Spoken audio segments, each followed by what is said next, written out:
Hi நண்பர்களே, ஒரு serious ஆனா செம்ம ஃபன் கேள்வி. உங்க மரணத்துக்கு பிறகு உங்க ஆத்மா எங்க போகும்னு உங்க ராசி சொல்லுது தெரியுமா? வாங்க சீக்கிரமா பார்க்கலாம். முதல்ல நம்ம அதிரடி மேஷம். இவங்க சொர்க்கத்துக்கு போனாலும் அங்கேயும் சண்டை தான் போடுவாங்களாம். அதே மாதிரி துலாம் ராசிக்காரங்க யமன் முன்னாடியே நின்னு சண்டை போடுவாங்களாம்.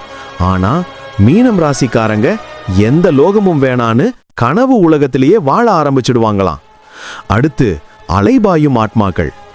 மிதுனம் ராசிக்காரங்க காற்று போல அலைஞ்சுக்கிட்டே இருப்பாங்களாம். கும்பம் ராசிக்காரங்க அருவே போல ஆகாயத்துல வலம் வருவாங்களாம். ஆனா கன்னி ராசிக்காரங்க பூமியை சுத்திக்கிட்டே இருப்பாங்களாம்.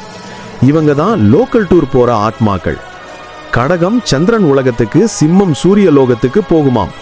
தனுசு ராசி தேவலோகத்தை சென்றடையுமாம். ஆனா ரிஷபம் பித்ருலோகத்திலேயே தங்கிடுமாம்.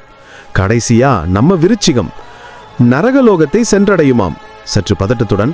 ஆனா மகரம் ராசிக்காரங்க உங்க பாவ புண்ணியத்தை கால்குலேட் பண்ணி கணக்கு பார்க்குற வேலை பார்ப்பாங்களாம்.